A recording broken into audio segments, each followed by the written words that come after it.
Tonight, the first topic we explore is the life of Eleanor of Aquitaine, one of the most powerful and enigmatic women in all of medieval history.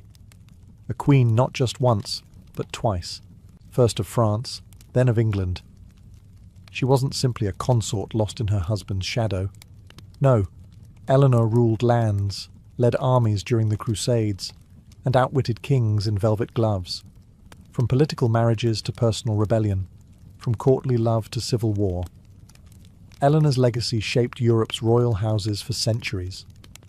So before you get comfortable, as always, take a moment to like the video and subscribe to the channel, only if you enjoy our content.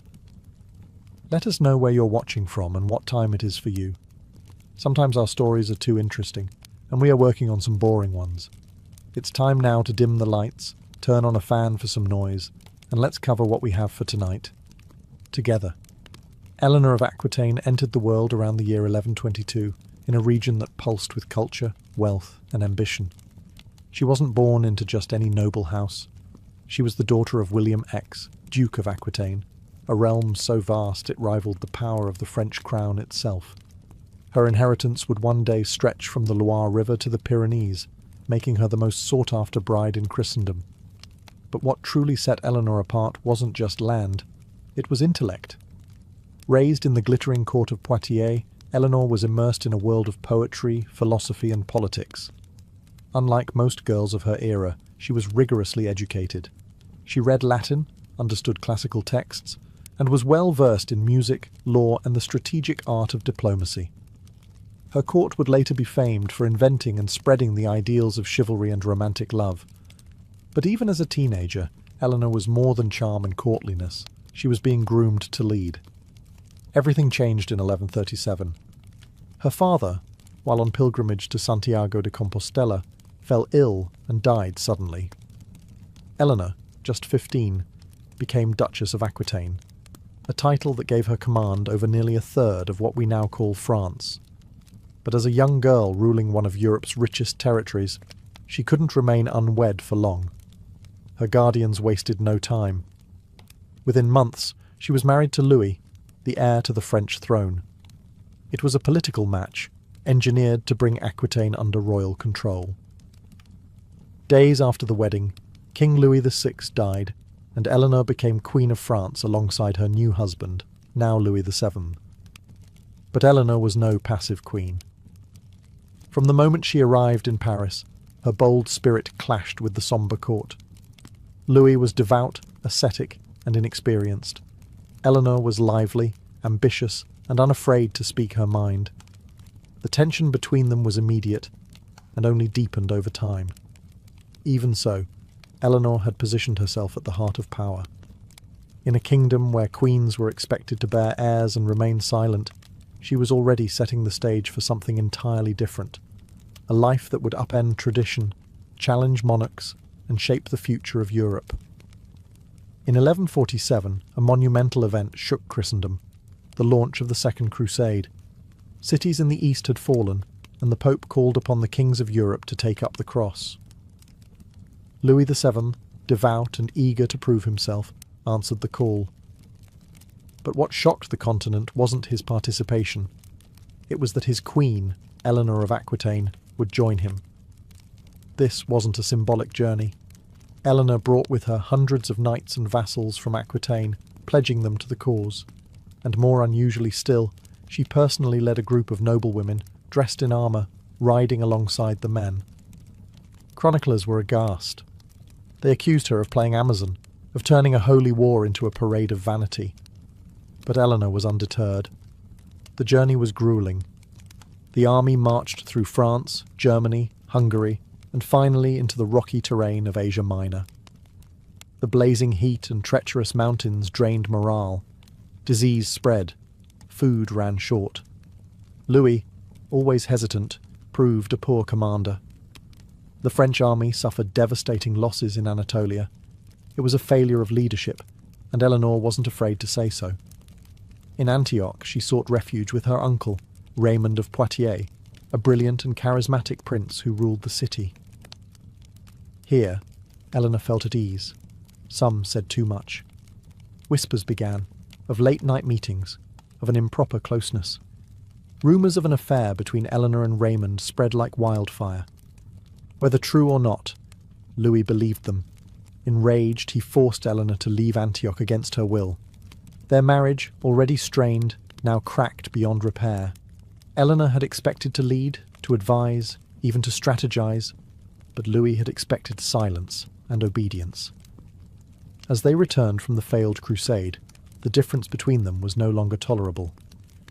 They had one surviving daughter, but no male heir. Their personalities, values, and ambitions were worlds apart. Back in France, Eleanor began pushing for an annulment. It wasn't difficult to obtain. The church cited consanguinity, or blood relation, a common excuse. In 1152, their marriage was dissolved. She kept her lands, she kept her title, and within months she made a shocking move that would alter the fate of Europe. She married a young, ambitious duke named Henry of Anjou. That young duke would soon become King of England.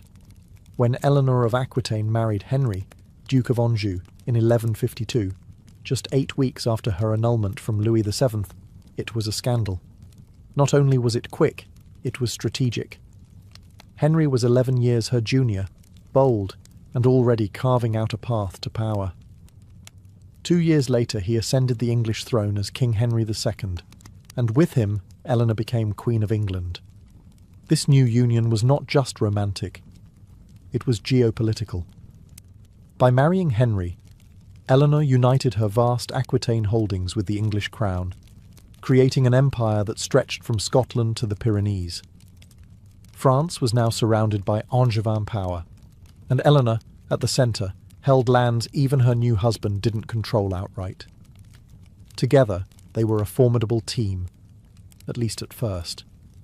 Eleanor gave Henry 5 sons and 3 daughters, and she wielded real political authority, often ruling in his stead when he was away. She moved between English and French courts with grace and command, and her court in Poitiers became a beacon of art, poetry, and the ideals of chivalry. It was here that the concept of courtly love was cultivated, a romantic intellectual game that celebrated refined love and noble suffering. But even as she presided over a golden age of culture, her marriage to Henry began to sour. Henry was a tireless ruler, brilliant but ruthless. He could be cruel, dismissive, and increasingly unfaithful. His affair with the fair Rosamond Clifford became legendary, and Eleanor, once the queen of his realm and heart, was sidelined. Still, Eleanor didn't retreat. She remained deeply involved in statecraft and diplomacy. She arranged marriages for their children across Europe and advised Henry on major decisions. But behind the scenes, resentment simmered. She was no longer the young duchess dazzled by the promise of power. Now in her 40s, she saw her influence waning, and her husband growing more tyrannical, not only with her, but with their sons. Eleanor's life had never followed the traditional path of a medieval queen. She had defied kings, led armies, and held her own in a male-dominated world. But the greatest rebellion of her life, against her own husband, was still to come. By the 1170s, the dazzling alliance between Eleanor of Aquitaine and Henry II had withered into bitterness and distrust. Their early passion had dissolved into rivalry, and Eleanor, once the jewel of his empire, was now more like a prisoner in her own court. But she was not a woman to accept silence or submission. If her husband would not respect her, she would defy him through the one force he feared most, their sons. Henry and Eleanor had raised a dynasty of restless, ambitious boys, Henry the young king, Richard, Geoffrey, and John. But Henry II, though brilliant, was paranoid and possessive. He refused to share real power with them, even after crowning his eldest, Henry the young king, as co-ruler in name only. Tensions within the royal family exploded. In 1173, Eleanor made a daring and dangerous move.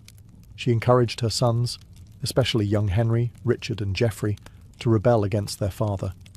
It wasn't just a family squabble, it was an armed revolt, with the backing of King Louis VII of France and other European nobles. Eleanor's reach, even in her 50s, was astounding. She rallied allies, forged letters and mobilized armies against the most powerful monarch in Western Europe.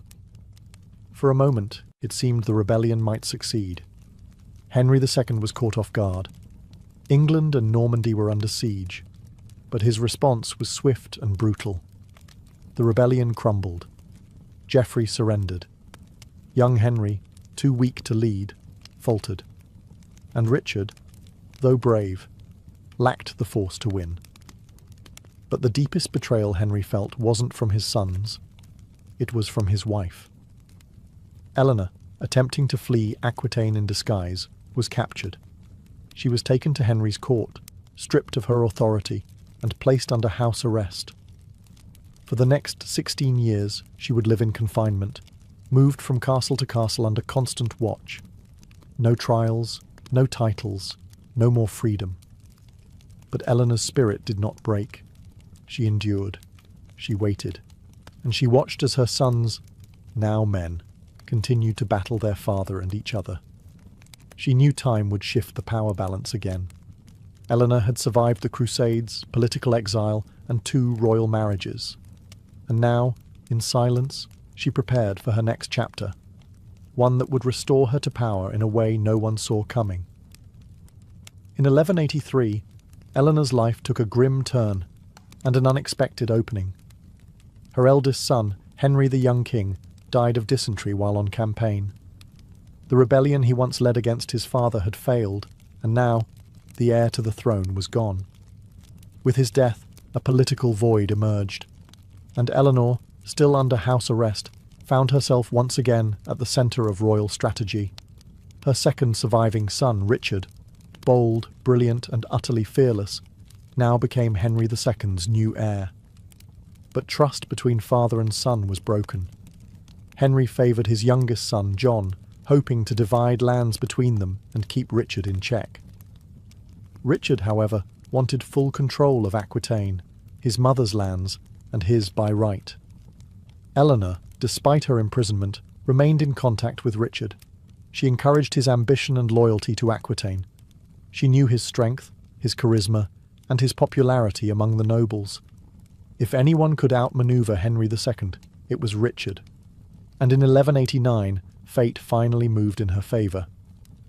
That year, Henry II, worn by age, betrayal, and illness, died. The Plantagenet king, who had ruled like a lion and imprisoned his queen for over a decade, was gone. Richard ascended the throne as King Richard the Fund of England, Richard the Lionheart, and his very first act as king, he released his mother. After 16 years in captivity, Eleanor of Aquitaine walked free. She was in her late 60s now, but her resolve had never weakened. Richard knew her worth. He made her his chief advisor and entrusted her with immense political power. As he prepared to launch the Third Crusade, it was Eleanor who would act as regent in his absence, ruling England in his name. She didn't waste time. Eleanor travelled across the realm, secured Richard's coronation, and quelled unrest. She negotiated treaties, settled disputes, and managed the kingdom with the skill of a seasoned monarch. Even more impressively, she arranged powerful marriages for her daughters and granddaughters, weaving the Plantagenet bloodline through the courts of Europe.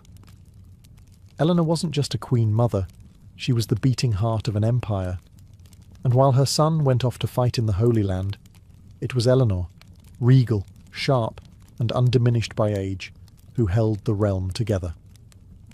With King Richard I then off to fight in the Third Crusade, the Kingdom of England was left in uncertain hands, but not helpless ones. Eleanor of Aquitaine, now in her late 60s, stepped into power once more. And she did not simply fill a vacancy. She ruled as a true regent, with all the authority and sharp decision-making of a monarch. It was an unstable time. While Richard battled in the Holy Land, his youngest brother John, ambitious and reckless, began plotting to seize the crown for himself. He conspired with King Philip II of France, hoping to carve up Richard's territories while the true king was thousands of miles away. But Eleanor stood in his path. She moved swiftly, rallying loyal nobles to Richard's side, reinforcing fortresses, and keeping John's ambitions in check. Even more impressively, She carried out delicate diplomatic missions well into her 70s. One of her most significant tasks was securing a politically vital marriage between her granddaughter, Blanche of Castile, and the future King Louis VIII of France, a union that would have far-reaching consequences for both kingdoms. Still, trouble was never far behind. In 1192, Richard was captured on his return journey from the Crusades, taken prisoner by Duke Leopold of Austria and held for ransom. The news shocked Europe. His enemies saw opportunity. But Eleanor, refusing to let her son languish, sprang into action. Despite her age, she rode across the Alps in the dead of winter to plead for his release. She negotiated, raised the colossal ransom, said to be 150,000 marks, a sum that nearly bankrupted England, and ensured Richard's freedom. Her determination and persistence stunned European courts. It was not a young warrior who rescued the Lionheart. It was his mother. Once Richard returned, their bond remained strong, but peace was short-lived. In 1199, while suppressing a rebellion in Aquitaine, Richard was wounded by a crossbow bolt and died from infection. Eleanor was nearly 80. She had outlived most of her children, and once again, the question of succession fell to her.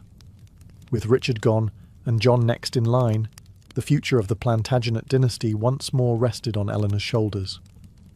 But for the Queen of Aquitaine, whose life had been war, marriage, rebellion, and diplomacy, one final mission still remained. Richard the Lionheart was dead.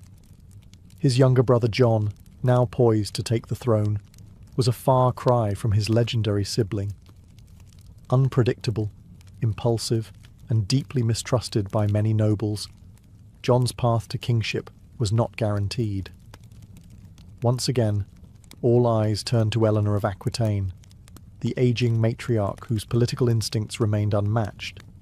But this time, it wasn't just a crown she had to secure. It was the very future of the dynasty. Even before Richard's death, Eleanor had been working behind the scenes to shore up alliances and protect the family legacy.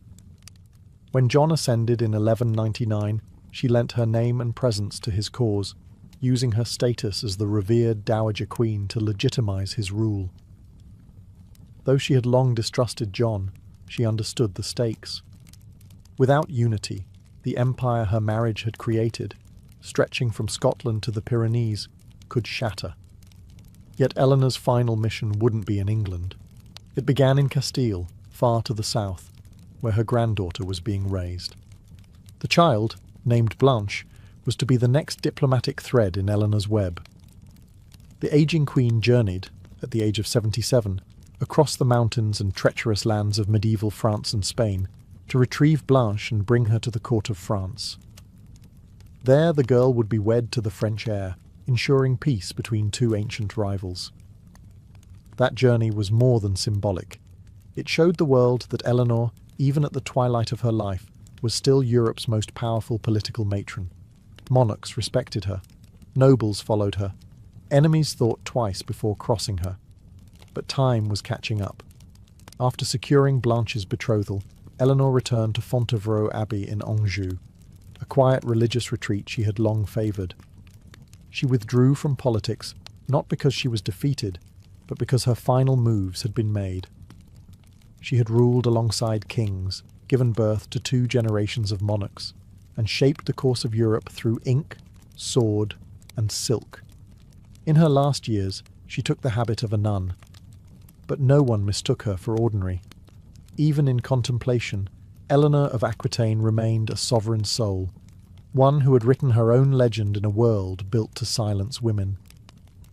Eleanor of Aquitaine passed away on April 1st, 1204, at the age of roughly 82. Her death marked the end of an era, not just of a queen, but of a woman who had shaped the destinies of 2 kingdoms and 3 generations of rulers. Few in medieval history had lived so long, and fewer still had lived with such influence, intensity, and independence. She died at Fontevraud Abbey, the same quiet monastery in the Loire Valley where she had spent her final years. But this was no cloistered nun in obscurity. Even in retreat, Eleanor remained a symbol. Kings and ambassadors still sought her counsel. Nobles paid homage. Her name carried weight not just in England and France, but across the courts of Europe. She was the widow of two kings, Louis VII of France and Henry II of England. She was the mother of Richard the Lionheart and King John. She had been Duchess, Queen, Prisoner, Regent and Diplomat, and she had worn each title like armour. Her burial was no less symbolic. She was laid to rest beside Henry II and Richard I at Fontevraud Abbey, the powerful men who had defined her life and whom she had outlasted.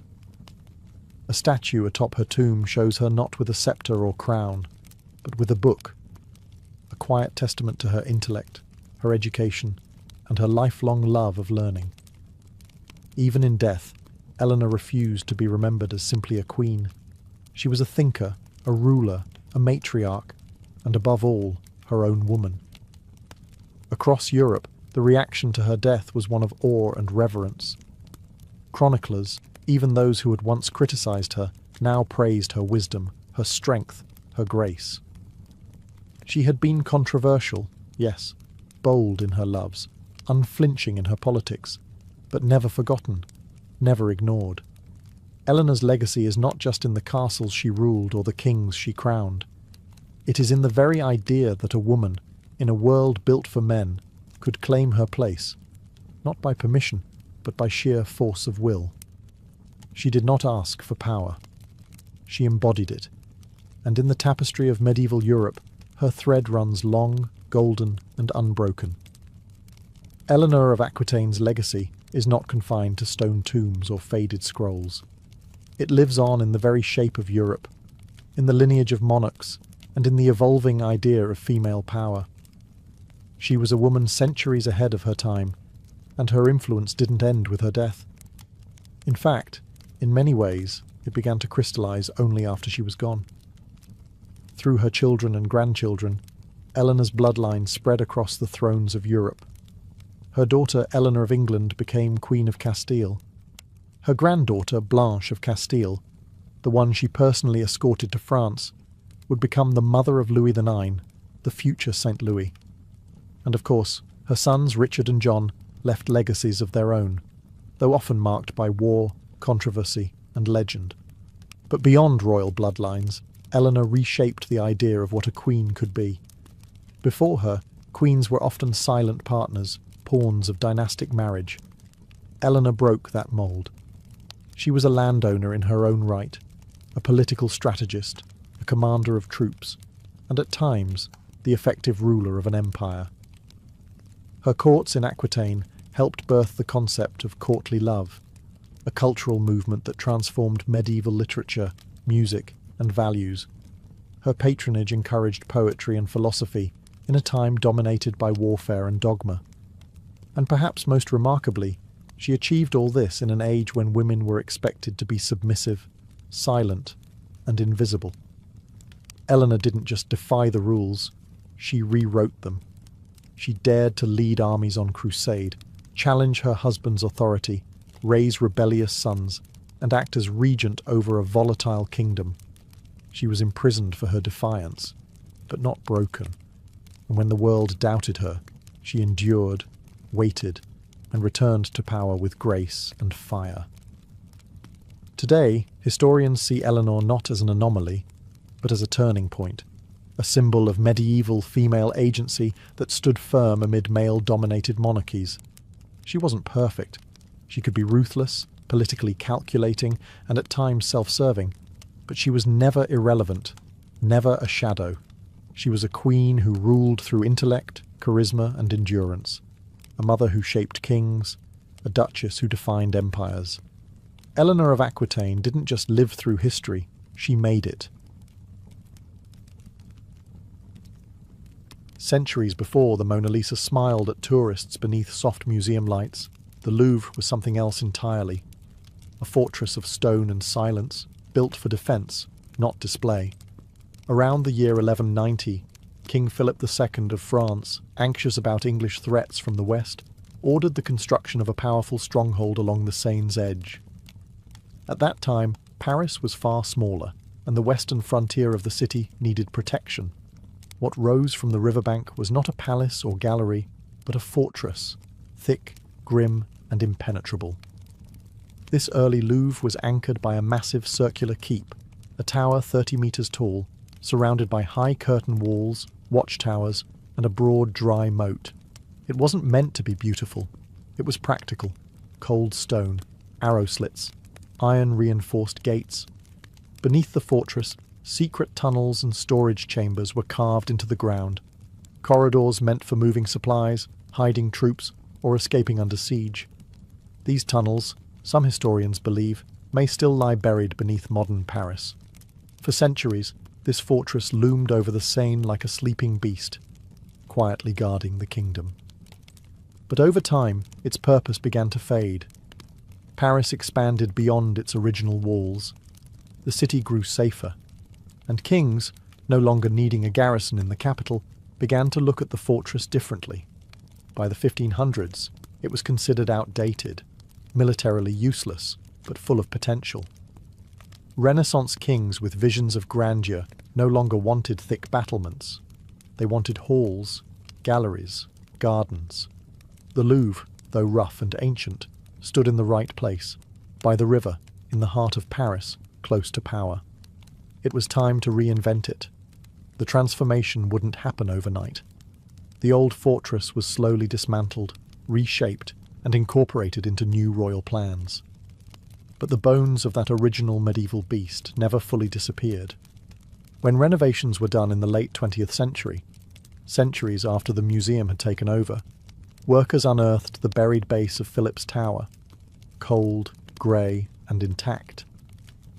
Today, visitors can still descend into the Louvre's basement and stand among the stones that once guarded Paris, silent sentinels from a darker time. And beneath the polished marble and curated calm of the museum, the ghosts of a fortress still linger. By the early 16th century, the age of feudal wars had faded, and so had the need for castles within city walls. Kings no longer wanted to defend Paris with stone. They wanted to rule it with style. It was during the reign of King Francis I that the Louvre began its most dramatic transformation, from a military outpost to a seat of royal power and artistic ambition. Francis III had spent time in Italy and returned to France inspired by the Renaissance. He didn't just want a palace. He wanted a symbol of culture, sophistication, and modern monarchy. In 1546, he ordered the demolition of parts of the old medieval keep and began replacing it with elegant wings and ornamental facades. Italian architects were invited to Paris, and with them came a new aesthetic: arches, columns, and symmetry. The cold fortress slowly began to bloom into a palace, but Francis wasn't just building walls. He was building a collection. He brought Italian masterpieces back with him, including works by Leonardo da Vinci. The most famous, the Mona Lisa. Francis purchased it directly from da Vinci himself, and though it wouldn't be displayed to the public for centuries, the seeds of the Louvre's future were being quietly planted. His successors continued the work. Catherine de' Medici, widow of King Henry II, constructed the nearby Tuileries Palace and had grand ideas to link it with the Louvre. Her efforts set in motion what would become the massive palace complex stretching along the Seine. It became a symbol of the monarchy, sprawling, majestic, and ever-growing. By the time of Louis XIII and Louis XIV, the Louvre had taken on a dual personality, half residence, half artistic epicenter. Artists were invited to live and work in its halls. Sculptors, painters, and architects passed through its corridors, some even sleeping beneath their canvases. The Louvre was no longer just a home for kings. It had become a home for creativity. Yet even as elegance overtook utility, the palace remained politically potent. Behind its ornate walls, plots unfolded, alliances were forged, and power shifted hands. The Louvre was no longer built to keep enemies out. Now it was designed to dazzle them. As the Louvre evolved into a dazzling palace, it seemed destined to become the permanent heart of royal life in France. But in the 17th century, one man would change everything. Louis XIV, the Sun King. Ambitious, theatrical, and obsessed with control, Louis saw the Louvre as a relic of compromise, too urban, too cramped, too tangled in old aristocratic bloodlines. He wanted something grander, purer, and wholly his own. And so, in 1682, Louis XIV moved the royal court to Versailles. The shift was monumental. With that single decision, the Louvre's role as the centre of royal power ended. Its once glorious halls, lined with tapestries and filled with courtiers, were suddenly quiet. The king was gone. The nobility followed. And the Louvre, left behind in the capital, began to lose its lustre. But it didn't fall into decay. Instead, something unexpected happened. It began to open up. Without the constant presence of royalty, the Louvre became a haven for artists and intellectuals. Louis XIV, though absent, had a soft spot for the arts. He allowed the Royal Academy of Painting and Sculpture to take up residence in the building. Studios and workshops filled the vacant rooms. Painters and sculptors worked beside philosophers and mathematicians. The Louvre transformed into a living laboratory of French creativity. During this period, the Louvre's identity became more fluid. It was no longer a fortress, no longer a royal residence. It was something between. It housed administrative offices, academies, and salons. At times it was chaotic, a patchwork of projects and unfinished renovations. But beneath the confusion, a new idea was taking shape. That perhaps this former seat of kings could one day belong to the people. There were whispers of turning it into a public gallery, a place where ordinary citizens could see the treasures their taxes helped collect. But under the monarchy, the idea remained just that, a dream. Still, the seed was planted. The Louvre, stripped of royal glamour, began to acquire a new kind of prestige, one built not on crowns and courts, but on culture and knowledge. And as political storms gathered on the horizon of France, that cultural core would become more powerful than any throne. By the late 18th century, the storm that had long been brewing in France finally broke. The monarchy fell. The guillotine rose. And in the chaos of revolution, centuries of royal tradition were torn down, including the idea that art belonged only to kings. The Louvre, once a private pleasure palace of monarchs, stood on the brink of transformation. In 1793, as the French Revolution devoured the old order, the National Assembly declared that the Louvre would become the Muséum Central des Arts de la République, a public museum, free for all citizens. It was a radical concept. Art, previously hidden behind palace walls or reserved for the elite, would now be available to the common man. The first galleries opened on August 10th, the anniversary of the fall of the monarchy. The irony was not lost on anyone. Where kings once entertained mistresses and hosted masquerades, the people now walked in silence, observing canvases of saints, gods, and emperors. But the Louvre's collection needed more than just good intentions. Many masterpieces had been sold, stolen, or hidden during the revolution. So the revolutionaries did what revolutionaries often do. They took. Church property was confiscated. Aristocratic collections were seized. Anything that symbolized privilege was fair game. The Louvre became the great collector of confiscated beauty. And then came Napoleon. When he rose to power, the Louvre entered a new, ambitious phase. Napoleon saw art not just as culture, but as conquest.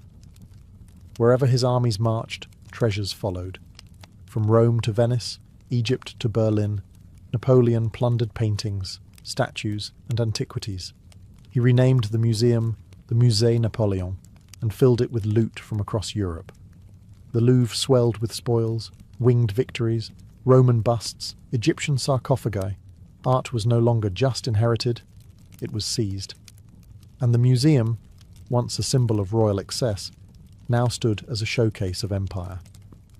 But with Napoleon's fall in 1815 came a reckoning. Many nations demanded their treasures back.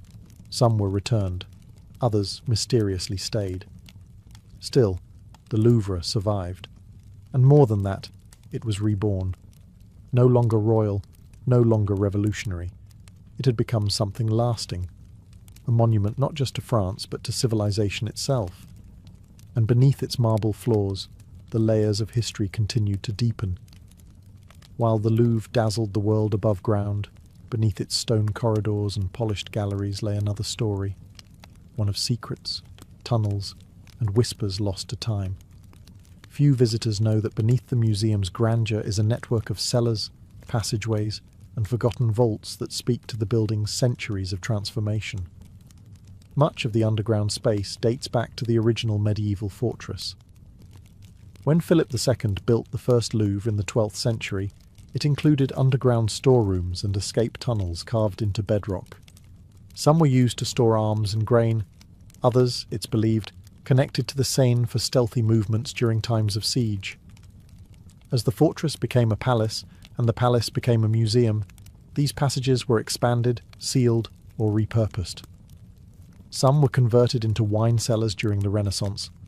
Others were bricked up and abandoned, their existence remembered only in aging floor plans and royal letters. One particularly eerie structure is the remnants of the original moat, now part of the museum's basement exhibit. Visitors can walk along its cold stone edge, where the line between museum and ruin becomes thin. Here, the polished elegance of the Louvre gives way to raw medieval stone, crumbling, weathered, untouched by centuries of renovation. And then there are the rumours. Some say secret tunnels still lie hidden beneath the Louvre, remnants of royal escape routes or wartime shelters. During World War II, it's documented that certain rooms and underground passages were used to hide France's artistic treasures from Nazi looters. Paintings were crated and smuggled out, but not everything could be moved. Some relics were buried deep in the Louvre's belly, surrounded by stone, guarded by curators who knew every inch of the underground map. Others claim that during the Revolution, bodies of executed aristocrats were secretly stored in the lower levels, hidden from public view until they could be properly buried. No evidence confirms this, but the myth lingers in the Louvre's walls like an echo. Today, many of these lower levels are closed to the public. Some serve logistical purposes, archives, maintenance routes, climate control zones, but others remain sealed, inaccessible, their secrets intact. Beneath the Louvre's polished surface, the past still breathes, heavy with stories never displayed in frames. In June 1940, Paris fell under Nazi occupation. German troops marched through the city's boulevards, and the swastika flew from the Eiffel Tower. The Louvre, the crown jewel of French heritage, stood ominously in the heart of it all, vulnerable, exposed, and filled with priceless art. What happened behind its grand doors during those dark years remains one of the most intense and covert chapters in the museum's long history. But the Louvre was not caught off guard. Even before the Germans entered the city, French curators and art historians had begun executing a secret evacuation plan. Thousands of works, including the Mona Lisa, the Venus de Milo, and the Winged Victory of Samothrace, were quietly removed, crated in custom-built boxes, and shipped to castles, abbeys, and rural estates throughout France. Convoys of trucks, disguised and escorted, carried away the nation's soul under the cover of night. It was the largest museum evacuation ever attempted. By the time Nazi officers arrived to inspect the Louvre, the galleries were eerily empty. What remained were decoy paintings, empty frames, and a skeleton staff.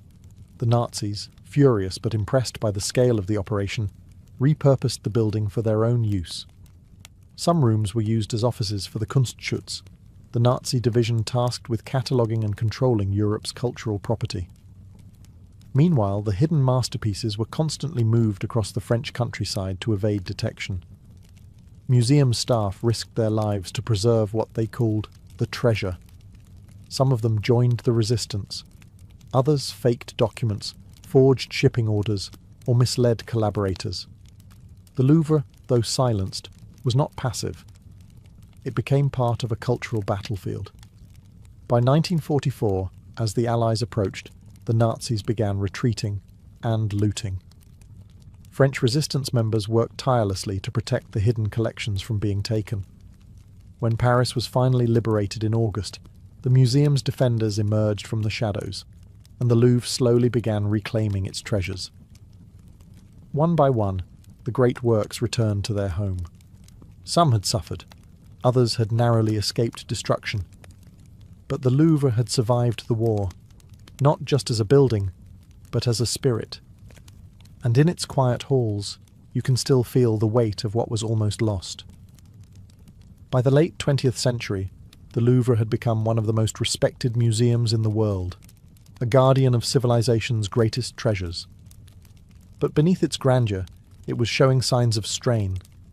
The galleries were crowded, the entrances outdated, and the layout confusing. The museum needed a transformation, and in 1981, French President François Mitterrand announced the most ambitious modernization in the Louvre's history. At the center of it all would be a glass pyramid. Designed by Chinese-American architect I.M. Pei, the project was bold, radical, and immediately divisive. The idea of placing a massive, modernist structure, made entirely of steel and glass, in the middle of the Louvre's historic courtyard sent shockwaves through France. Critics called it an eyesore, a scar on the face of French heritage. One newspaper infamously described it as a monstrosity that would defile the spirit of Paris. But Pei remained calm. He believed that the pyramid, with its geometric precision and transparency, would complement the classical beauty of the Louvre, not compete with it. And more importantly, it would serve a practical purpose. It would act as a grand central entrance, unifying the various wings of the sprawling complex. Construction began in 1984, and for years, the Louvre was a construction zone, full of scaffolding, noise, and controversy. Parisians grumbled, tourists were baffled, the press debated endlessly. But when the pyramid was finally unveiled in 1989, something unexpected happened. People began to change their minds. Beneath its sleek exterior, the new underground concourse was efficient, elegant, and flooded with natural light. For the first time, visitors could move through the museum with clarity. The pyramid became a beacon, both literal and symbolic, of the Louvre's openness to the future. Today, it is almost impossible to imagine the Louvre without it. The glass structure has become iconic, featured in films, books, and photographs worldwide. What was once mocked as architectural heresy is now embraced as visionary design. The pyramid did more than modernize the museum. It reminded the world that the Louvre had always been about transformation, from fortress to palace, from palace to museum, from past to present. And as always, beneath its elegance, controversy whispered, just as it always had. For all its beauty and brilliance, the Louvre also holds shadows. Stories of stolen treasures, missing masterpieces, and mysteries that have never been solved. As the museum grew in size and prestige, so did its collection. But not all of its pieces arrived by honest means. Some of the museum's earliest acquisitions came through seizure. During the French Revolution, artworks were taken from churches and aristocratic estates. During Napoleon's campaigns, the plundering became systematic. His armies swept through Europe and North Africa, stripping palaces and temples of statues, sarcophagi, and paintings. Many of these items were proudly displayed in the Louvre, renamed the Musée Napoléon, as trophies of empire. Though some were returned after his fall, others remained. Today, debates continue over the rightful ownership of many of the museum's most prized pieces. Greece has long demanded the return of certain antiquities. Egypt, too, has pressed for the repatriation of statues taken during colonial excavations. The Louvre's Egyptian collection, one of the largest outside of Cairo, remains a source of pride and quiet controversy. But theft didn't stop in the 19th century. In 1911, the Louvre experienced its most infamous heist. The Mona Lisa, yes, that Mona Lisa, vanished from the wall. At first, no one noticed. The painting had been modestly displayed, and when it disappeared, museum staff assumed it had been taken for cleaning. It wasn't until the next day that panic set in. The investigation was chaotic. Even Picasso was brought in for questioning. But the real thief was Vincenzo Peruggia, an Italian handyman who believed the painting should be returned to Italy. He had hidden inside the museum overnight, slipped the painting under his coat, and walked out the next morning.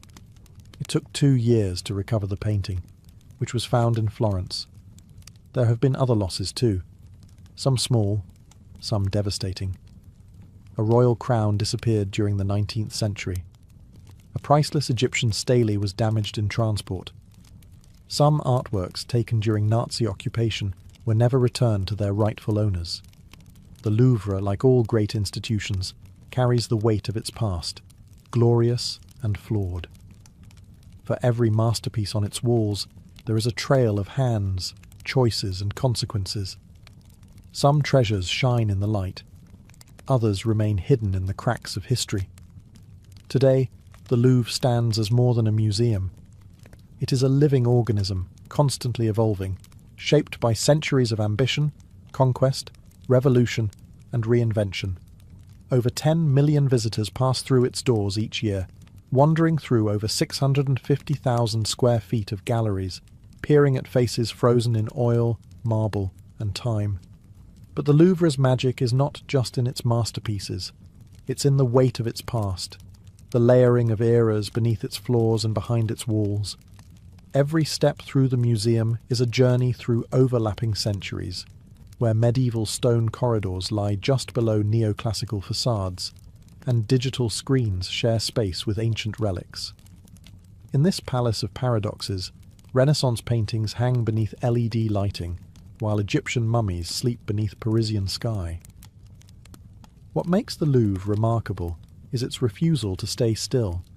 New wings are opened. Old collections are reimagined. Temporary exhibitions bring contemporary voices into conversation with history. In 2012, the museum inaugurated a new Islamic art department, housed beneath a flowing golden canopy, a striking blend of ancient tradition and modern design. But the Louvre also expands beyond its own walls. In 2017, the Louvre Abu Dhabi opened, a cultural collaboration between France and the United Arab Emirates.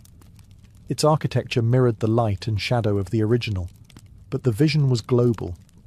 Artworks from around the world were displayed together, untethered from national borders, telling stories that spanned continents and civilizations. Yet even with all this growth, the heart of the Louvre remains the same, a place where memory and imagination meet. Walk through its corridors late in the day and you'll see more than tourists. You'll see quiet moments, a child staring into the eyes of a statue, a student sketching a forgotten corner, an elderly couple standing hand in hand before a canvas.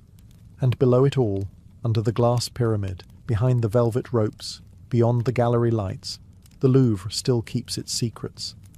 Hidden staircases, lost chambers, and perhaps, somewhere in the quiet dust of its oldest stones, the echo of a king or the whisper of a thief. The Louvre isn't just a museum. It's a memory palace, built on centuries of ambition and still writing its story. In the spring of 1974, outside the ancient city of Xi'an in China's Shanxi province, a small group of farmers were digging a well during a drought. Their tools struck something hard, not rock, but clay. First came fragments, a torso, a pair of arms, then a face staring back at them through layers of soil. It was unnerving, life-sized, hollow, yet hauntingly real. The local authorities were alerted, and soon archaeologists arrived to investigate. They had no idea they were about to uncover one of the most extraordinary archaeological finds of the 20th century. As excavations expanded, the earth yielded more than anyone could have imagined. Row after row of clay soldiers emerged from the soil, thousands of them standing in precise military formation, frozen in time for over 2,000 years. Each one was unique. Different hairstyles, armor styles, facial expressions. No two were exactly alike.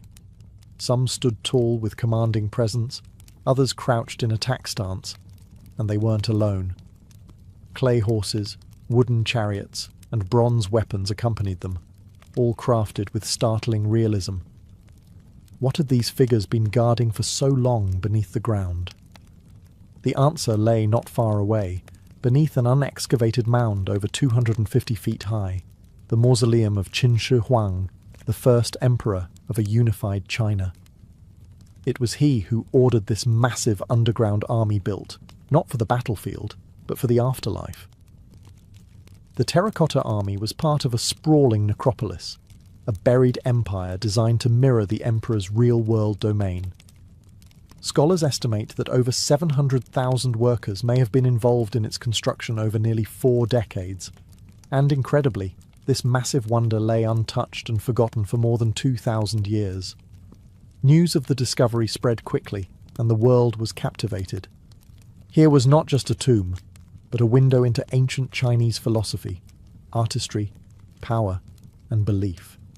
A civilization had poured its skill and resources into preparing one man for eternity, with an army that would never breathe, but would always stand. Yet the mystery was only beginning. Who made these soldiers? How were they crafted with such detail? And what secrets were buried alongside them, still untouched beneath the emperor's tomb? At the heart of the Terracotta Army lies a single man's vision, a ruler whose ambition was matched only by his fear of death. Qin Shi Huang, born in 259 BCE, rose from prince to king, and finally to China's first emperor. He unified the warring states under one banner, standardized currency, language, and even axle lengths. But while his power shaped a nation, it was his obsession with the afterlife that shaped the underground empire he left behind. From a young age, Qin was haunted by the idea of mortality. Despite ruling with an iron fist and achieving what no other had, the unification of China, he could not conquer death. Ancient texts describe his relentless search for immortality, expeditions sent in search of elixirs, meetings with mystics, consultations with alchemists. He was said to ingest strange potions containing mercury, ironically believed to grant eternal life. But while immortality in flesh eluded him, Qin ensured he would rule forever in spirit. Around the time he declared himself emperor in 221 BCE, construction began on his tomb, an undertaking so massive it would take nearly 4 decades to complete. Unlike traditional tombs, which featured burial goods and ritual objects, Qin envisioned a subterranean kingdom. Not symbols of power, but power itself. Armies, officials, entertainers, and even rivers of mercury to simulate the geography of his empire. The Terracotta Army was meant to serve as his eternal guard, soldiers to protect him in the afterlife, as they would have in life. But these were not crude idols. They were masterworks, crafted with obsessive realism, their stances and weapons reflecting actual military ranks and formations. This was not merely a monument to greatness, it was a response to fear. The fear of being alone in death, of wandering the underworld without defense or dignity. For Qin Shi Huang, eternity required preparation, and he would command an army that could not die. Ironically, the emperor's quest for eternal life may have hastened his death. The mercury-laced elixirs he took likely poisoned him. He died in 210 BCE at just 49 years old, still searching for the secret to escape time. But in a strange way, he succeeded. His body perished, but his army still stands. The Terracotta Army is not just impressive because of its scale. It's the precision, individuality, and artistry of each soldier that leave archaeologists and historians in awe. When we say there are thousands of soldiers, we don't mean copies from a mold. Each one is unique, as if frozen mid-step, mid-thought, mid-breath. The army is divided into different pits, each with its own composition and function. The largest, Pit 1, stretches over 750 feet in length and contains infantry units in battle-ready formation. Rows of archers, foot soldiers, and charioteers stand at attention, arranged in the same military order used during Qin Shi Huang's reign. Pit 2 holds cavalry and war chariots, a more elite force. Pit 3 is the command center, home to high-ranking officers and military planners. It suggests a chain of command that mirrors a real army, not a symbolic one. The level of detail is staggering. Faces are individualized. No two noses, brows, or cheekbones are the same. Some figures have wide jaws and curled lips. Others wear solemn, narrow expressions. Hairstyles reflect military rank and regional origin. Armor is crafted in overlapping layers, complete with rivets and clasps. Some figures once held real bronze weapons, spears, swords, and crossbows, many of which were sharp and functional even after 2 millennia underground. It wasn't just sculptors who worked on these figures. Teams of artisans, painters, blacksmiths, mold makers, and engineers contributed to their creation. After assembly, each warrior was painted in vivid colours: red, blue, green, even lavender. These pigments faded quickly when exposed to air, which is why most figures appear plain clay brown today. But imaging technology has revealed the original brilliance, offering a glimpse of how vibrant and lifelike this army once looked. Some scholars believe the level of sophistication suggests a high degree of central planning, possibly with military blueprints and social registers guiding the design. This wasn't art for art's sake. This was logistical, purposeful, a vision executed with state-level resources. The terracotta army wasn't just made to resemble soldiers, it was made to be them, each one a spirit in clay, crafted to serve their emperor in eternity. And beneath the silence of the earth, they've been standing guard ever since. The creation of the terracotta army was not the work of a few artists in a royal workshop. It was a colossal, state-sponsored operation that stretched over decades and involved an entire society. Ancient records suggest that more than 700,000 labourers were mobilised to build Emperor Qin Shi Huang's tomb complex, including the vast subterranean army that stood beside him. But who were these builders? They were craftsmen. Yes, sculptors, blacksmiths, potters, and engineers, but also conscripted workers, peasants, prisoners, and even enslaved people. Some were skilled artisans, trained in workshops across the empire. Others were political prisoners and forced labourers brought to Xi'an under imperial orders. Many never returned home. According to historical texts, workers involved in the tomb's construction were often executed or sealed within the complex upon its completion to maintain secrecy. Archaeologists have uncovered the remains of kilns near the site, suggesting that many of the figures were fired on location. The clay was sourced locally, shaped in parts, and then assembled like life-sized puzzles. Bodies were mass-produced using moulds, but the heads, the most expressive parts, were sculpted individually by hand. This allowed for variation in features, lending a realism unmatched by any other ancient statuary army. But this was not just about statues. The labour force also carved out an entire underground city. In addition to the warriors, they constructed chambers filled with bronze birds, chariots, entertainers, musicians, and officials, all meant to serve the emperor in the afterlife. The tomb complex spans over 50 square kilometres and includes artificial rivers, celestial ceilings, and booby-trapped corridors that were likely designed to kill grave robbers. According to historian Sima Qian, writing a century after Qin's death, the emperor ordered rare jewels to adorn the tomb's ceiling to mimic the stars, and flowing rivers of mercury to replicate China's geography. Soil samples from the site do, in fact, show abnormally high levels of mercury, suggesting the legends were rooted in truth. The builders of this empire worked in secrecy and under constant surveillance. Their legacy is buried in silence. Most of their names are lost, but their hands shaped one of the greatest wonders of ancient engineering, an entire kingdom buried not to be forgotten, but to endure. At the centre of the terracotta army site lies a massive tree-covered mound, a hill that looks like any other from a distance. But beneath it rests the unexcavated tomb of Emperor Qin Shi Huang himself, untouched for over 2,000 years. It is one of the greatest archaeological mysteries still waiting beneath the surface. Historical accounts, particularly from the Han Dynasty historian Sima Qian, describe the tomb as nothing short of otherworldly. Inside, he claimed, were replicas of palaces and towers, rare artifacts, flowing rivers of mercury to represent China's great waterways, and a ceiling encrusted with pearls to mimic the night sky. Crossbows were supposedly rigged with automatic triggers, ready to fire on any intruder who dared enter. A buried universe crafted entirely for one man's afterlife. And yet, no one has opened it.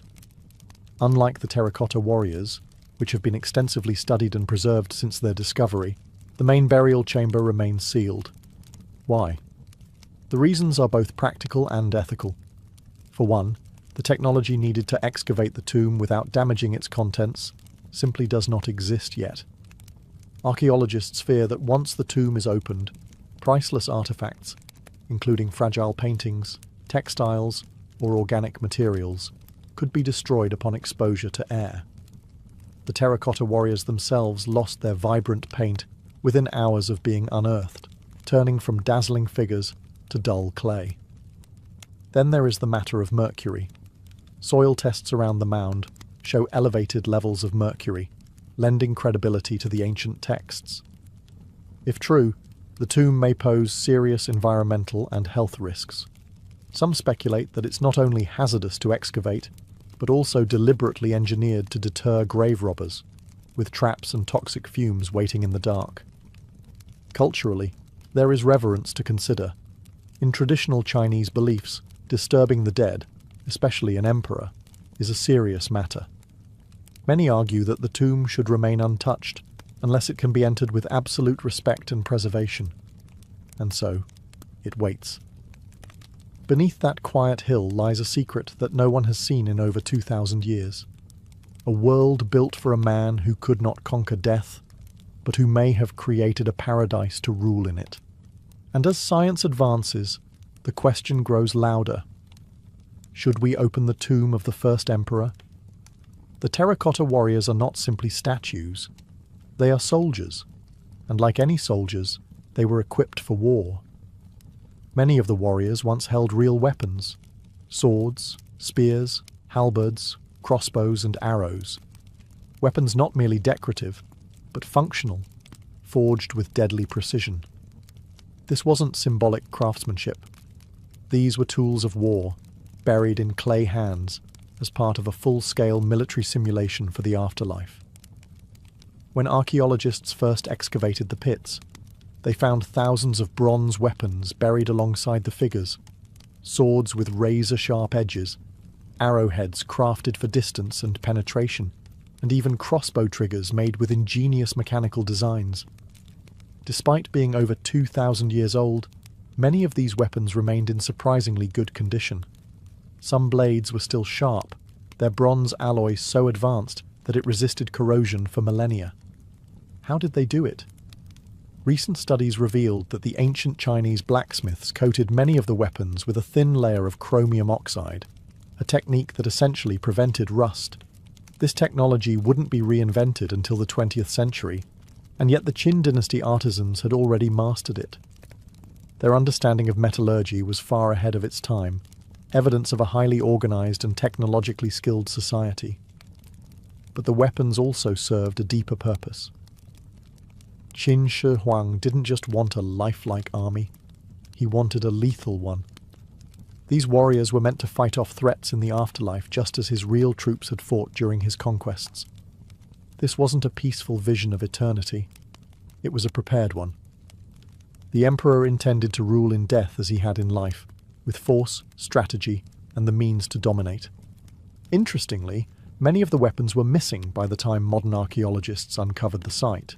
It's believed that shortly after the emperor's death, the tomb was raided or sabotaged by revolting workers or enemies of the regime.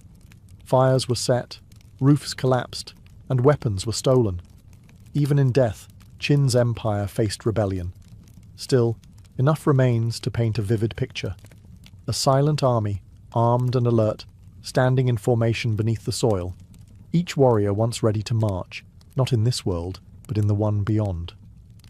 While the terracotta warriors are the most famous part of Emperor Qin Shi Huang's burial complex, they were far from the only figures created. Beyond the battle-ready soldiers stood entire casts of characters, a full miniature society crafted in clay, all designed to serve the emperor in his eternal realm. Archaeologists have uncovered figures of musicians, dancers, acrobats, and strongmen, each one sculpted with the same meticulous care as the warriors, though their roles were far different. Instead of armor, they wore robes. Instead of weapons, they held musical instruments or posed mid-performance. These were the entertainers of the afterlife, created to amuse and delight a ruler who wanted his underground world to be just as lively as the one above. Officials and court attendants were also buried nearby, identifiable by their formal dress and composed postures. They represented the emperor's bureaucracy, advisors, scribes, and governors, all ready to keep order beyond the veil of death. Even stable hands, cooks, and grooms were included, depicted in kneeling or working poses, their faces captured with humility and fatigue. Then there were the animals.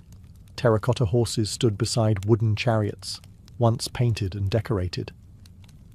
Underground stables revealed that not just sculptures, but real sacrificed horses may have once been buried for the emperor's use. In other pits, bronze waterfowl, cranes, geese, and ducks were found arranged along an artificial riverbed, suggesting that Qin's desire for replication extended even to nature itself. Each discovery added layers to the complexity of the tomb. This wasn't just a military installation, it was an empire beneath the earth, complete with its own court, culture, and daily rhythm. Scholars believe the intent was clear. Qin Shi Huang wanted to recreate the world he had conquered in life, and rule it forever in death. And while the warriors march in silence, these forgotten figures offer something softer, more human.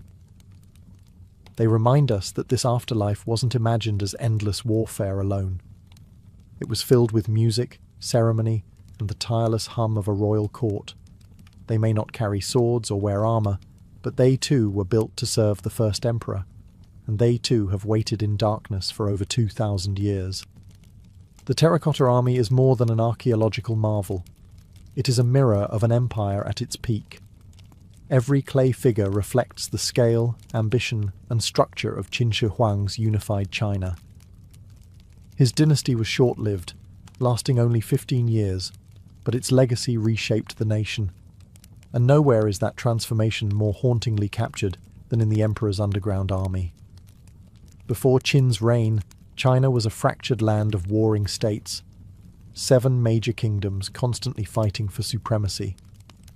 Qin, the westernmost of these states, was considered a cultural outsider by some, but it had something the others lacked: ruthless efficiency. Under Qin Shi Huang, legalist policies tightened control, roads were standardized, writing systems unified, and the foundations for the Great Wall began. The Terracotta Army reflects that same structure and discipline. Soldiers are arranged in precise formations: officers in front, infantry behind, archers on the flanks. The figures even vary by region, as if modelled after real troops drawn from across the empire. It wasn't just about guarding a tomb, it was about representing the machinery of the state itself. In many ways, the army is a frozen moment, a still life of Qin's authority at its height. Yet, it's also a cautionary tale. Because despite all his achievements, Qin Shi Huang's rule was deeply feared. He burned books, banned dissent, and punished opposition with death. His obsession with control extended even into death, and the very monument that was meant to celebrate his immortality would eventually become a silent witness to the fall of his dynasty. Just 3 years after his death, the Qin Empire collapsed. Rebellions erupted. His tomb was raided. His son committed suicide. And the Han dynasty rose in its place, leaving the once feared legacy of the Qin to be buried, literally and politically, beneath centuries of dust. And yet, centuries later, those silent warriors emerged again.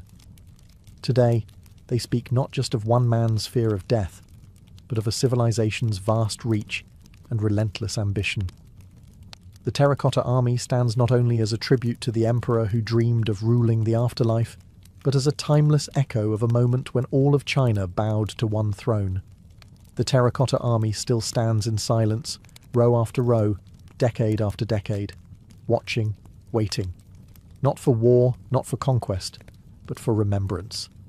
They are guardians not just of a tomb, but of a moment when a man believed he could take the world with him beyond death. Emperor Qin Shi Huang dreamed of immortality. He united warring kingdoms, reshaped a nation, and spent his final years preparing for an afterlife where he would still rule. He did not settle for symbolic offerings or ritual artifacts. He built an empire beneath the ground, staffed, armed and ordered, just like the one above. And though centuries passed, earthquakes shook the earth, and dynasties rose and fell, his creation endured. Beneath layers of soil and silence, the warriors waited. They bore the weight of time with cracked shoulders and faded paint, but their presence never weakened. Today, more than 2,000 years later, they are no longer buried. They stand under museum lights, beneath protective canopies and curious eyes. But their purpose is unchanged. They are still watching, still guarding, and perhaps still waiting for their emperor to rise. The Terracotta Army is one of the few places in the world where the boundary between life and death feels thin, where stone stares back as if it remembers. Walking among them is not like visiting an exhibit. It's like entering a kingdom in pause, a theatre where the curtain never rises, but the actors remain frozen in readiness. Archaeologists continue to uncover new figures, new chambers, new secrets. Each layer reveals more of the emperor's vision and more of his fear. Because, for all his power, Qin Shi Huang could not defeat death. But in building something meant to last forever, he created a legacy that transcended time. The terracotta warriors were not meant to be seen. But now that they are, they belong to the world, not just as relics of ancient China, but as reminders of what it means to dream of eternity. They stand not in battle, but in witness, to the man who tried to take it all with him. And in a way, perhaps, he did. More. Long before scripts were written or stages constructed, the origins of theatre in ancient Greece began in the soil of religion. It wasn't born as entertainment, but as ritual, a sacred offering to the gods, and most of all, to Dionysus, the god of wine, fertility, and ecstatic transformation. To understand theatre's beginning, you must picture hillsides, open skies, and communities gathered not for spectacle, but for communion. In the earliest days, people didn't watch performances, they participated in them. Rural festivals held in Dionysus's honor featured drinking, dancing, music, and ecstatic celebration. But at the heart of these gatherings were the dithyrambs, wild, passionate choral hymns sung by groups of 50 men or boys. These were no tame songs. The singers moved in unison, chanting, swaying, invoking the presence of the god. It was a ritual meant to transport, to unite mortals with the divine through rhythm, voice, and movement. Over time, these dithyrambic performances grew more structured.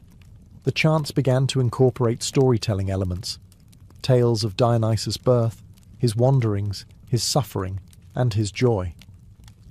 As the narratives became more complex, one performer began to step out from the chorus. This solo voice would engage in dialogue with the chorus, creating tension, emotion, and the earliest form of dramatic exchange. This innovation is often credited to Thespis of Icaria, a 6th century BCE performer who is said to be the first person to step away from the chorus and assume the role of an individual character. In doing so, Thespis transformed ritual into drama. He didn't just sing about a god, he became the god, or the hero, or the mortal in conflict. From this moment, theatre began to emerge from the mist of religious tradition into something distinct, a performed story with characters, emotion, and conflict. But in its earliest form, Greek theatre remained inseparable from worship. The stage was a sacred space. The audience was not merely entertained. They were participants in a collective act of reverence, catharsis, and transformation. Theatre, in its infancy, was not an art form for fame. It was a mirror held up to the divine, a place where gods spoke through human voices and mortals danced on the edge of mystery. By the 6th century BCE, Athens had begun to grow from a modest city-state into a cultural force, and at the centre of its artistic explosion stood the city Dionysia, a festival that would become the cradle of Western drama. Held each spring in honour of Dionysus Eleutherius, this festival blended devotion and spectacle. It lasted several days, and during that time, Athens transformed. Streets filled with music, wine flowed freely, and the city paused its usual business. Citizens, foreigners, politicians, and commoners all took part. It was more than celebration, it was civic unity, where religion, politics, and art converged. Central to the Dionysia was the theatrical competition.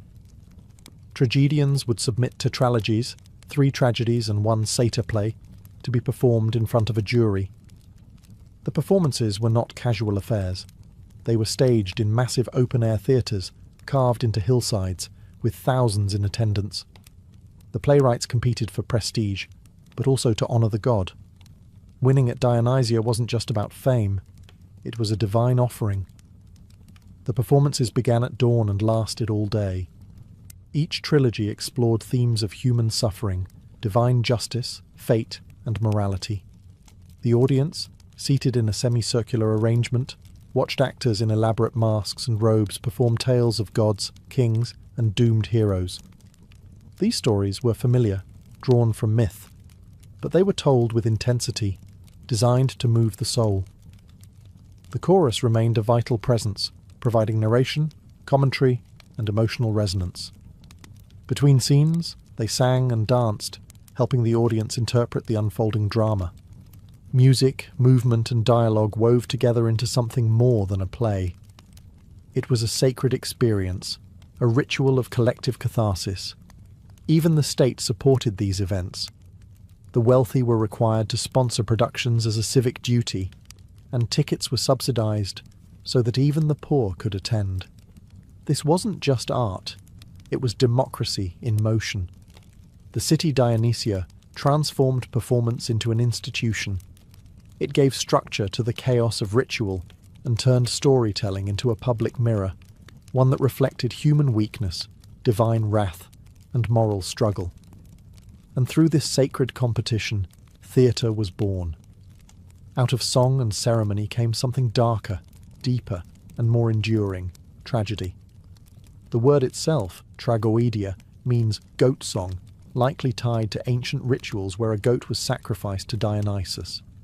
But by the 5th century BCE, tragedy had evolved into the cornerstone of Athenian theatre, a genre unlike anything the world had seen. Greek tragedy wasn't just a sad story, it was a spiritual dissection, a journey into fate, guilt, honour, and the terrifying uncertainty of divine will. At its heart was a tragic hero, a figure often of noble birth, who struggled against forces greater than himself. He might be a king, a warrior, or even a god-touched mortal, but always he would fall, brought down by a flaw, a decision, or an encounter with the inevitable. What made tragedy powerful wasn't just the fall itself, but the tension between human choice and cosmic fate. These plays forced audiences to ask, are we free or are we doomed? Is suffering random or deserved? And can anyone truly escape the will of the gods? 3 playwrights emerged as the titans of this form: Aeschylus, Sophocles, and Euripides. Aeschylus, the earliest of the 3, added a second actor to the stage, a breakthrough that allowed true dialogue. His works are majestic, solemn, and filled with moral gravity. He saw divine justice as complex, often harsh, but ultimately restoring balance. His Oresteia trilogy traces a family cursed by murder, vengeance, and blood, ending only when divine justice replaces personal revenge. Sophocles refined tragedy further, adding a third actor and expanding character depth. His Oedipus Rex remains the quintessential tragedy, a man trying to escape his fate, only to run headlong into it. Sophocles painted his characters with more humanity, showing their inner conflict, pride, and helplessness. Euripides, the most controversial, pushed the genre toward realism. His characters were raw, flawed, and unpredictable. He questioned the gods, highlighted the suffering of women and the marginalized, and made tragedy more personal, more painful. Through tragedy, Greek theatre became a moral arena, not just a performance, but a confrontation. Audiences didn't leave entertained. They left shaken, purged, and awed. Because tragedy didn't just show the fall of a hero, it revealed the fragility of all human striving, and reminded every viewer suffering is universal, and no one is exempt. While tragedy explored the darkness of fate and the weight of the divine, comedy emerged as its irreverent twin, wild, loud, and often scandalous. Where tragedy sought catharsis through suffering, comedy brought release through laughter, a vital counterbalance to the heaviness of Athenian life and ritual. Greek comedy, like tragedy, grew from religious festivals, especially the Dionysia and the Lenaea, another celebration of Dionysus held in winter. In its earliest form, comedy was anarchic and obscene, filled with crude jokes, parodies, and songs that mocked politicians, philosophers, and even the gods. But it wasn't mindless humour. Greek comedy was satirical, sharp-edged, and boldly political. The earliest and most famous playwright of this genre was Aristophanes, a master of what we now call old comedy. His plays featured fantasy, absurdity, and direct attacks on public figures. In The Clouds, he lampooned Socrates as a foolish sophist. In Lysistrata, he imagined women ending a war by withholding intimacy from their husbands. And in The Frogs, he sent Dionysus himself to the underworld to judge a contest between dead tragedians. Aristophanes' plays often broke the fourth wall. The chorus would turn to the audience and deliver a parabasis, a direct address that blurred the lines between fiction and public discourse. Nothing was off limits. War, corruption, philosophy, and even the theatrical competitions themselves were all fodder for ridicule. But beneath the raunchy humour and surreal plots, Greek comedy served a deeper function. It was a space where society could laugh at itself, speak truth to power, and explore taboo topics in a communal setting. In a democracy like Athens, where public opinion mattered, comedy was a form of release, a collective pressure valve. As Athens changed, so did comedy. Later, in the 4th century BCE, the rise of new comedy introduced more refined, character-driven stories. Playwrights like Menander shifted focus from gods and politics to family, love, and everyday life. These comedies would later influence Roman writers like Plautus and Terence, and eventually the modern sitcom. Greek comedy gave voice to joy, frustration, and rebellion. It showed that in a society grappling with war, death, and destiny, laughter was not escape, but survival. And just as tragedy revealed the human fall, comedy celebrated the human fool, joyful, flawed, and defiantly alive. In ancient Greece, the theatre was more than a venue. It was a sacred space, both religious and civic, where the community gathered not just to be entertained, but to be transformed. Performances weren't staged in anonymous buildings. They unfolded in massive open-air amphitheatres, carved into the hillsides, always facing nature, the sky above, the sea or city in the distance, and the gods watching from beyond. The most famous of these was the Theatre of Dionysus in Athens, located on the southern slope of the Acropolis. It could seat up to 17,000 spectators, citizens, metics, foreign residents, and visitors alike. From its marble tiers, the audience could see and be seen. This mattered. Attending theatre was a public act, a civic duty, and a ritual all at once. At the heart of the theatre was the orchestra, a circular dancing floor where the chorus would move and sing. Behind it stood the skene, a building used as a backdrop, dressing area, and symbol of place, palace, temple, or battlefield. The actors performed on a raised platform called the proskenion, and behind them loomed the sacred altar to Dionysus. Every play was performed in his honour. But what truly made the theatre sacred wasn't just its structure, it was its purpose. Drama was a communal experience meant to stir the soul, to confront the audience with their fears, beliefs, and responsibilities. As they watched kings fall or fools triumph, the spectators weren't just observers. They were participants in a ritual of catharsis, emotional purification through pity and fear. The festival itself opened with sacrifices and processions. Statues of Dionysus were paraded through the city. The playwrights were not just artists. They were competing priests, offering their stories as sacred acts. And the audience? They were witnesses to something divine unfolding through human voices. This connection between sacred and civic was powerful. Political leaders, generals, and jurors all sat in the front rows. Democracy and drama shared the same stage. In the theatre, Athenians faced their myths, their morals, and their mortality together. The Greek theatre was never just about actors and applause. It was a temple of the human condition, where every laugh, gasp, and tear was a prayer to the gods of chaos, wisdom, and fate. In the theatres of ancient Greece, where thousands gathered in open air and no microphones existed, how could a single actor command attention? The answer lies in the art of performance, a fusion of mask, movement, and sound that transformed individuals into mythic figures, projecting emotion and character across vast space. At the centre of this transformation was the mask. Crafted from lightweight materials like linen, cork, or wood, masks covered the entire face, often with exaggerated expressions. A wide-open mouth for sorrow, an arched brow for rage, a smirk for mischief. Each design amplified the emotional tone of the character. Since only a few actors played multiple roles, the mask also allowed for rapid shifts in identity. One moment, a king. The next, a god or a slave. Masks weren't just practical.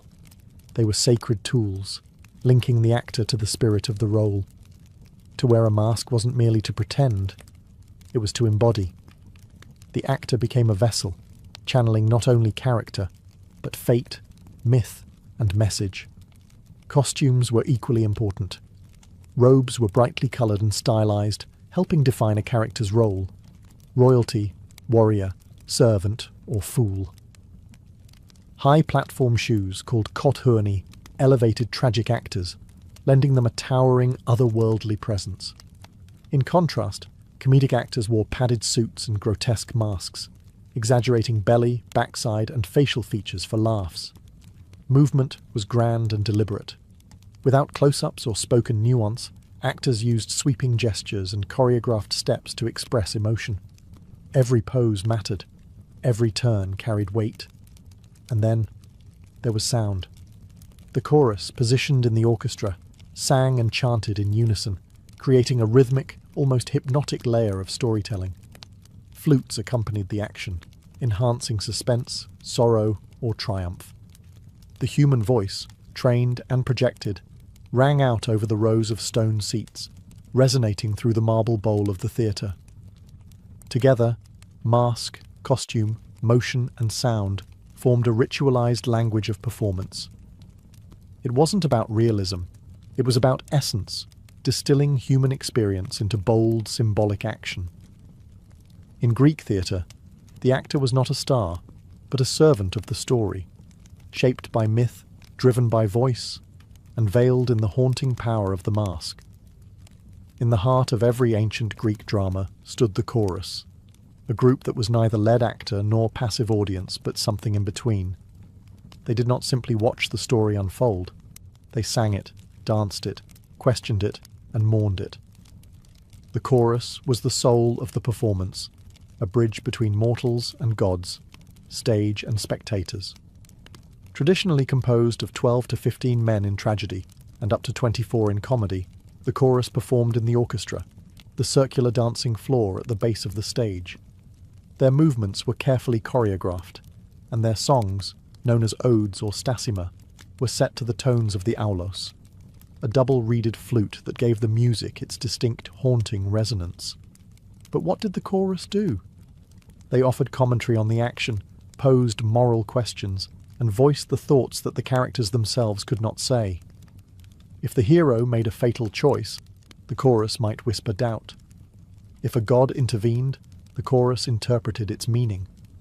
They echoed the audience's own reactions: fear, pity, outrage, wonder, but with poetry and rhythm that elevated the response into something nearly divine. Sometimes the chorus acted as a kind of collective conscience. In Oedipus Rex, they beg the king to listen to reason, sensing doom before it falls. In Antigone, they struggle to choose between law and justice. In the Bacchae, they represent the ecstatic followers of Dionysus, joyful, dangerous, and devoted.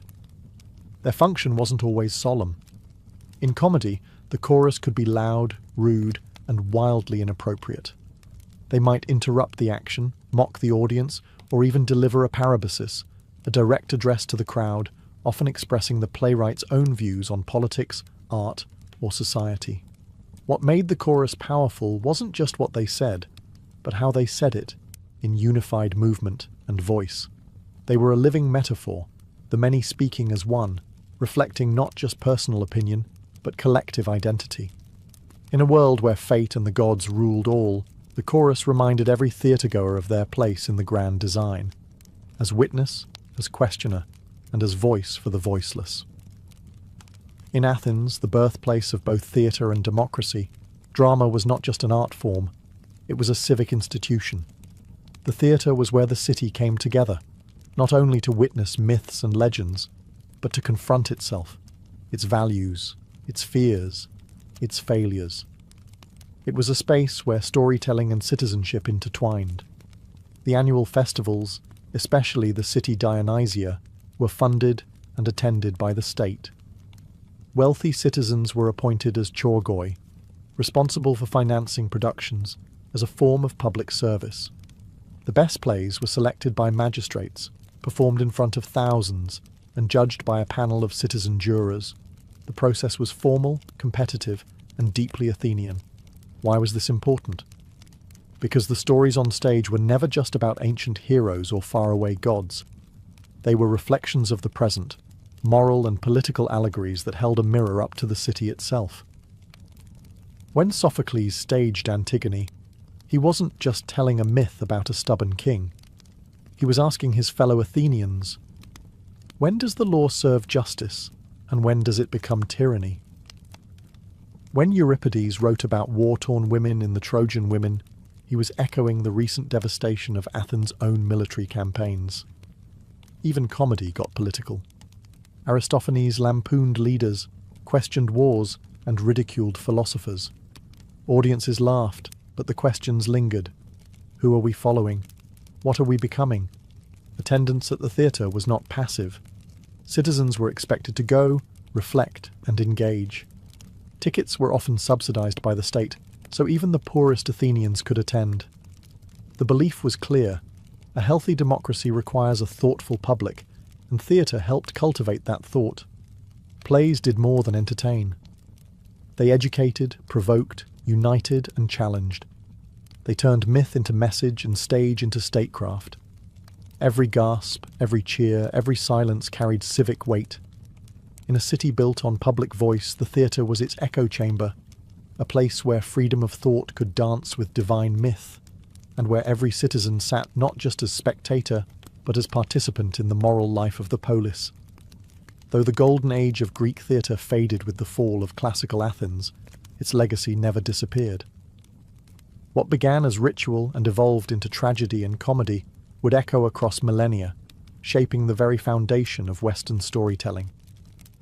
After the Peloponnesian War and the rise of Macedon, Athenian theatre declined in political power, but remained a cultural force. Hellenistic playwrights, like Menander, shifted the focus from gods and fate to everyday life, romantic entanglements, mistaken identities, and domestic struggles.